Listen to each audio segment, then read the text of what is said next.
I'm Dr. Nader Hijazi from the Department of Pulmonary Critical Care and Sleep Medicine, and today we're going to be talking about exciting new initiatives we're launching at Abdali Medical. So let's jump right in. First, I want to send a big thank you to everyone who made this possible, from Dr. Edward, our COO, to all members of the Critical Care and Resuscitation Committee who worked tirelessly behind the scenes over the last several months to develop our local policy. But the true successful implementation of these policies will depend on you, every single member of our extended family at Abdali Medical, from consultants, hospitalists, nursing, respiratory therapists, and all allied healthcare staff. This talk is dedicated to you. Over the last 2 decades, there has been 3 evolving concepts in healthcare, and recently they crossed paths. They actually complement each other. It's like a match made in heaven, and heaven knows we want to keep our patients safe and with their families.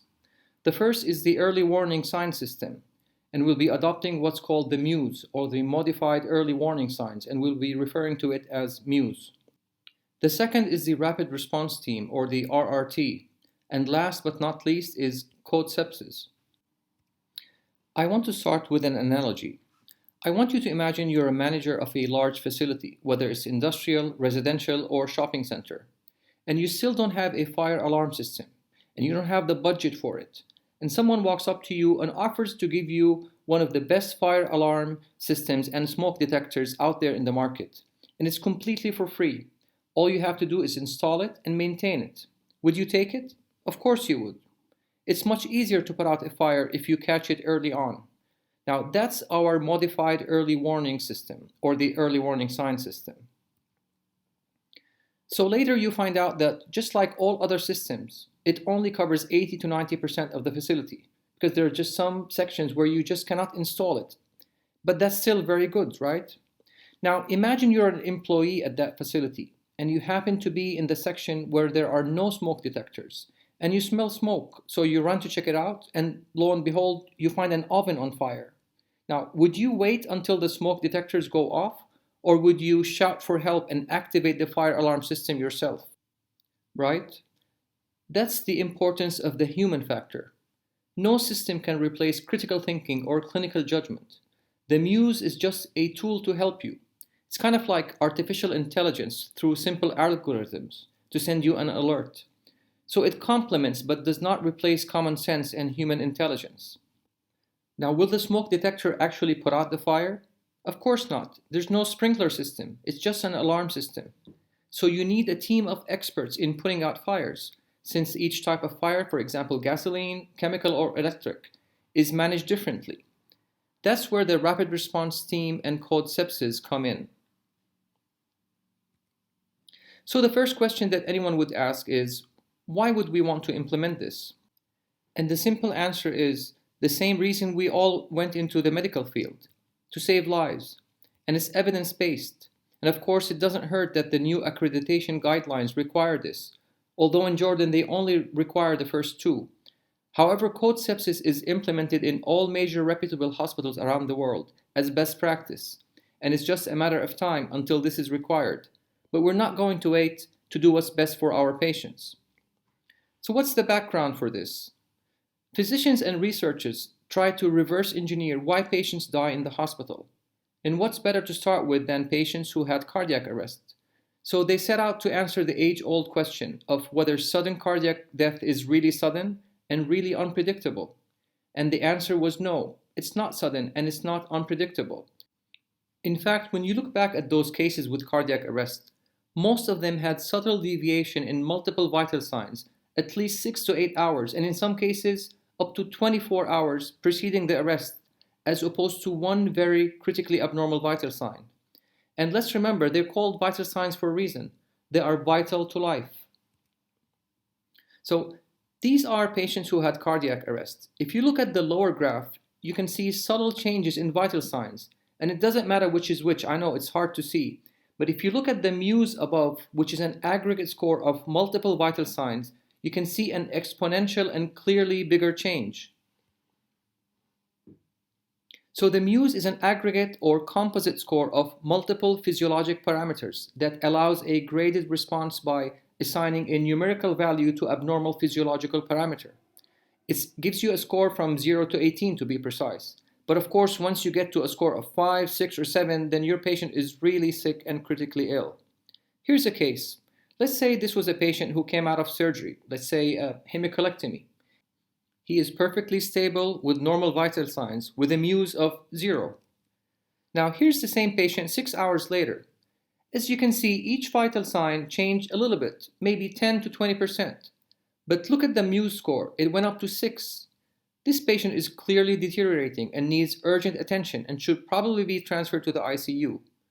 You really wouldn't know this if you looked at each vital sign separately.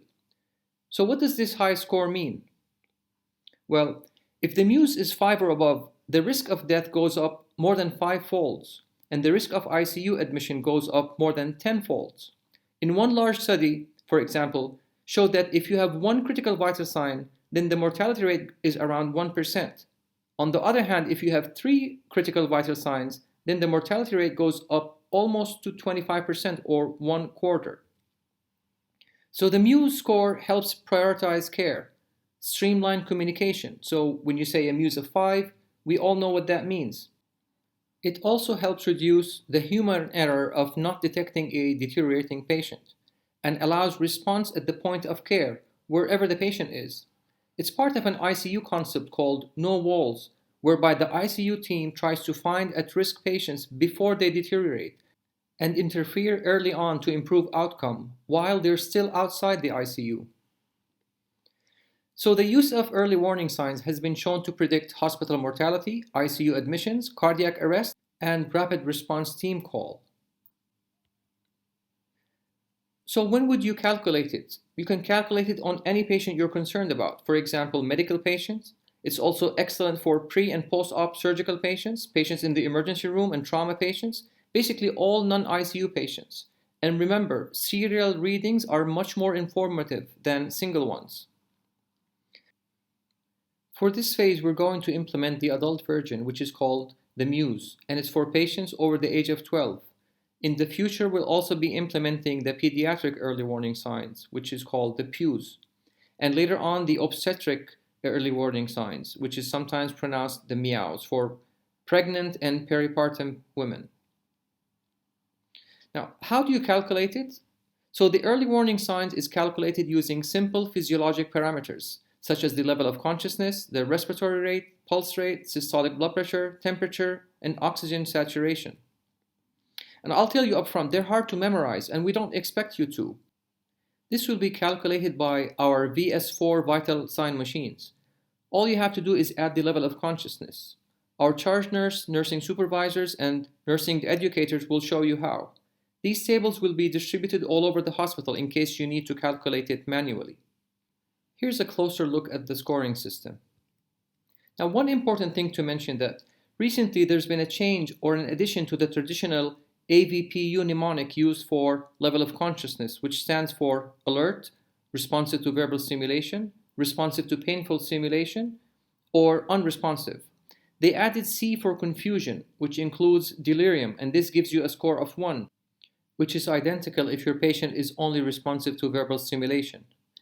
Please note, if you're not sure if this confusion is new or old, you should always consider it new until proven otherwise. Our state-of-the-art VS4 vital signs monitors are integrated with our EMR and can calculate the MEWS score just by adding the level of consciousness to other vital signs, and it will automatically populate it in our EMR. Now, how easy is that? So what happens if the score is high? There's an escalation protocol which requires more frequent vital sign measurements, notifying the charge nurse or nursing supervisor, notifying the hospitalist and attending physician, and in some cases even calling for the rapid response team if the MEWS is 5 or above. This is a simple table I made to summarize the meaning of the MEWS score. So if the MEWS score is 0, then the chance of your patient deteriorating is extremely low. If the score is 1 or 2, and you'll see this frequently on the floor, then the risk of deterioration is still low. But once you start getting to a score of 3, and that's the magic number, is a score of 3 or above. So a score of 3 or 4 makes your patient at risk for complications, and a score of 5 or 6 makes your patient at high risk for complications and should trigger an evaluation, possibly by a rapid response team. and of course a score of 7 or more, then your patient is at very high risk of complications and is seriously ill. And with regard to sepsis risk, we're going to use the same risk assessment, since it's one of the main differentials for deteriorating patients. In fact, sepsis accounts for about 20% of MEWS of 5 or above, which triggers a call to the rapid response team. So a score of 3 or 4 is sensitive enough to detect most patients, and a score of 5 or above is much more specific, and that's the beauty of a graded scale. Now it's quiz time. So if I ask you to guess what is the most important and most sensitive and specific vital sign that predicts a deteriorating patient? So if you had to pick only one vital sign, which one would it be? Please try to guess. Would it be the temperature, the oxygen saturation, heart rate, or maybe the blood pressure, or the respiratory rate? What's the answer? And the answer is the respiratory rate. The respiratory rate is one of the most important vital signs and best discriminator for patients at risk for deterioration. Yet it's the least accurately measured and least documented. Many people don't pay attention to the respiratory rate. Some staff would just look at a patient and document a respiratory rate of 20. This, by the way, gives you a MEWS score of 1. And I can tell you in critical care, the respiratory rate is crucial in many circumstances, including for weaning, such as the respiratory shallow breathing index. And by the way, a respiratory rate more than 30 makes your patient really sick. And just a reminder that no one can breathe more than 35 times per minute indefinitely. And instead of a gradual deterioration, they keep compensating until they fatigue. Then all of a sudden they go down to tubes very quickly and without warning. So please pay attention to the respiratory rate. Why is it so sensitive and specific? Probably because it reflects multiple organ systems, including the respiratory, cardiac, and metabolic. How to measure it? First, the patient should be relaxed and rested. Don't inform the patient, otherwise he'll be conscious of breathing and will give you false results. Observe chest movement or place a hand on your patient's chest and count how many breaths for 60 seconds. And please don't extrapolate from 20 or 30 seconds. And always observe for the depth of breathing, for example, if it's shallow. And always document the respiratory rate in conjunction with other parameters, such as noisy breathing, use of accessory muscles, stridor, work of breathing, cyanosis, etc. Let's move on to the rapid response team. Now, other synonymous terms used are the ICU outreach team, the critical care outreach team, the medical emergency team or MET, and again, it's part of an ICU concept called no walls, meaning that the ICU team will try to find at-risk patients outside the ICU and manage them quickly to prevent deterioration. By definition, the rapid response team brings critical care expertise to the bedside of rapidly deteriorating patients at risk for cardiopulmonary arrest outside the critical care unit, and the response time should be less than 5 minutes. Now, the vast majority of RRT calls are for patients having medical or surgical situations that need urgent attention, such as sepsis, acute chest pain, or MI, an acute GI bleed, or hypoglycemia. The rapid response team will assist in patients' care planning in collaboration with the patient's attending physician. These are the team members. So the leader is the ICU hospitalist. There's also the ICU senior nurse, the respiratory therapist, and the nursing supervisor. But I want to emphasize the last two, the assigned nurse and the floor hospitalists. They are an important part of the RRT, and the rest of the team will empower them to make decisions and write orders. Unless, of course, the patient is too sick and needs urgent ICU admission, at which point the ICU hospitalist will take over management and arrange for ICU transfer. Let's remember that the rapid response team is for non-ICU patients. The response time should be less than 5 minutes, and it's not a substitute for usual appropriate patient care, and this will assess in collaboration with the attending physician. Now, here are the calling criteria for the rapid response team, but I want to highlight a couple to remember.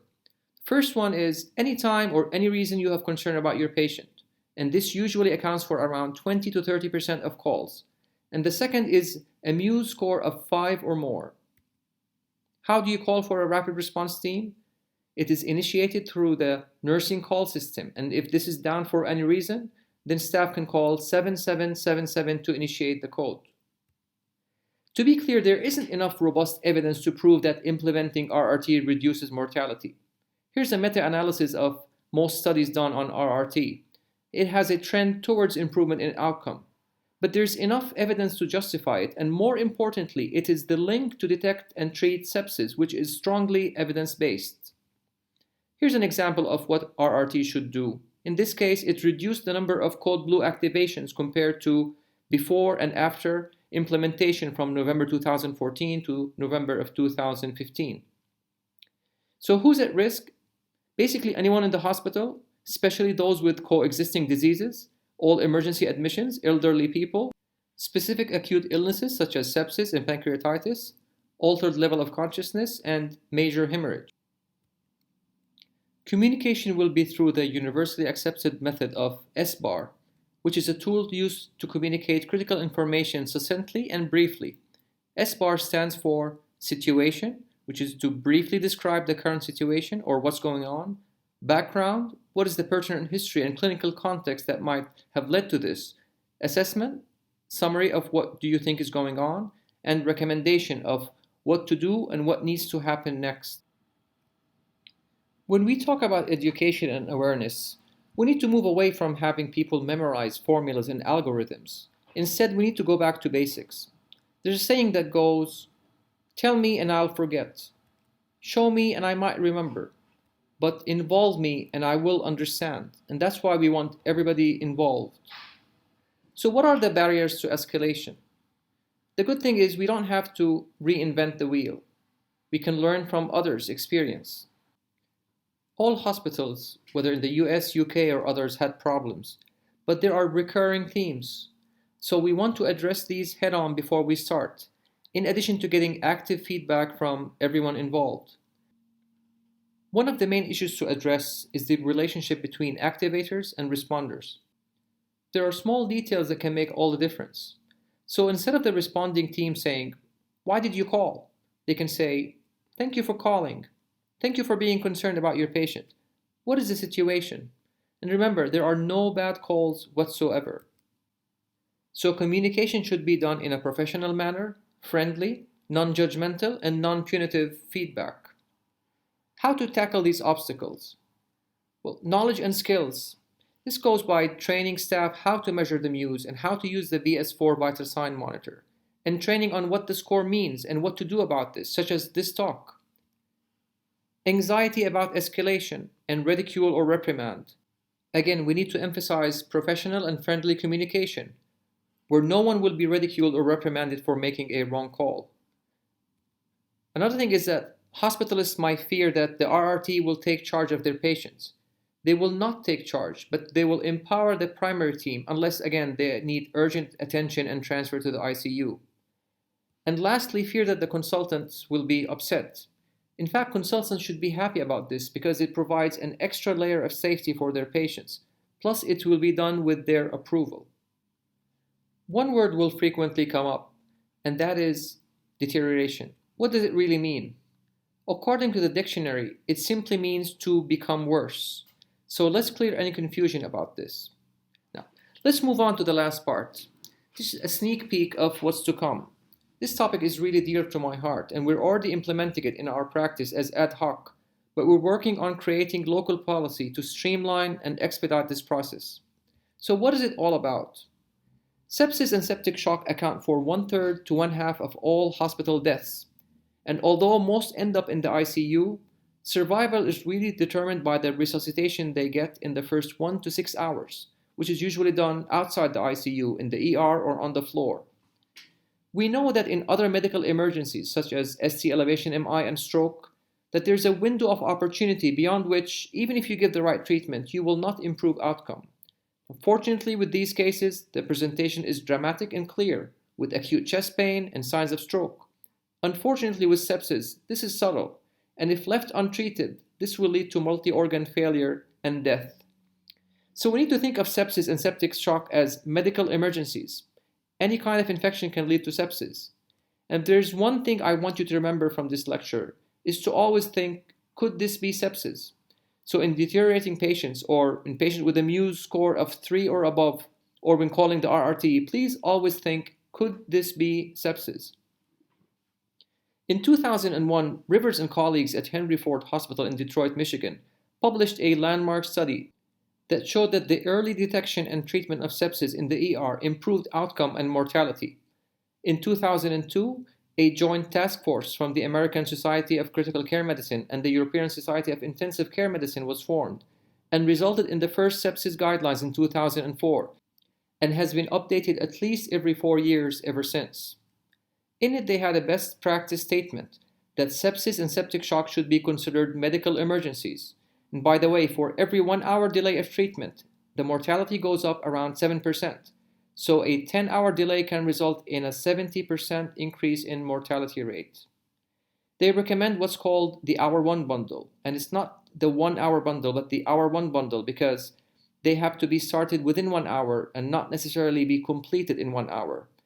And this includes measuring lactic acid level, obtaining blood cultures, and starting broad-spectrum antibiotics that covers any possible pathogen, giving an IV fluid bolus of around 30 ml per kilograms, so for a 70 kilogram patient, around 2 liters, if the patient is hypotensive or has elevated lactic acid levels, and the early use of vasopressors.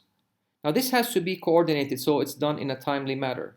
So a hospitalist has to evaluate the patient to establish the diagnosis. Lab should draw lactic acid levels and blood cultures and possibly ABGs. Pharmacy has to prepare antibiotics quickly and of course source control, for example an abscess that needs to be drained, a foreign body or central line that has to be removed. This is a multidisciplinary approach and will be coordinated by a multidisciplinary team, which are the members of the Critical Care Committee. Now these evolving sepsis guidelines actually carry more weight than the early warning signs because it couples early recognition with actionable management that is proven to improve outcome and mortality. For example, although the early warning signs are endorsed and recommended in the UK by the National Health Services, the NHS, and the National Institute for Healthcare Excellence, the sepsis guidelines are now mandatory in every hospital in the UK as of April 1st, 2019, and any hospital in violation will be fined. In May 2017, the World Health Assembly and the World Health Organization made sepsis a global health priority and adopted a resolution that urged the 194 United Nations member states to improve the prevention, diagnosis, and management of sepsis.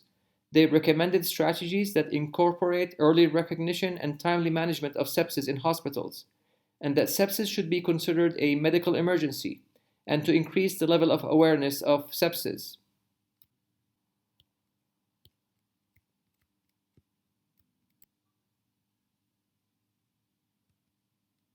So MEWS will be our tool for the early recognition of sepsis, and the RRT will help establish the diagnosis early on and initiate treatment that has been proven to improve outcome.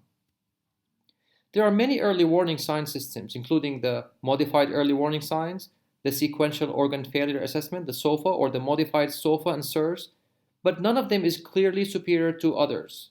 Each has its own advantages and disadvantages, and it's recommended that each hospital uses whatever system they have in place to avoid the confusion of implementing multiple systems and algorithms. MEWS actually performs very well according to many studies. So we're going to use the same general risk score for sepsis screening. So a MEWS of 3 or 4 indicates patient at risk of sepsis, 5 or 6 indicates high risk of sepsis, and 7 or more very high risk of sepsis. And hopefully in the future we'll have our EMR trigger an alert as above automatically to help increase compliance with the sepsis bundle and guidelines. In 2012, a 12-year-old child in New York City by the name of Rory Stanton had a simple scrape to his arm from playing baseball, went to the ER with signs of sepsis. He was given oral antibiotics and sent home, only to come back the next day with septic shock that became complicated and led to his death. There was a lot of uproar and outrage, which escalated through the state legislators and led to a state mandate to implement the sepsis protocol in every single hospital in the state of New York. And any hospital that misses these sepsis guidelines will be liable and can be sued. Many thought that this was too strict and harsh. But several years later, a study published in JAMA in July of 2019 compared the in-hospital mortality for patients with sepsis in New York and surrounding states. And after adjusting for all other confounding variables, it showed that the mortality was significantly lower in the state of New York, which validated this strategy. And finally, I want to end this talk with a saying that goes that the best way to predict the future is to help create it. And now, and to be true to the title of the lecture, and the moment we've all been waiting for, here's the final countdown to launch. Thank you for tuning in, and best of luck. We want you involved, we want your input and feedback, and we want you to spread the word and help educate and raise awareness about these topics. And again, I want to thank everyone who made this possible. Thank you.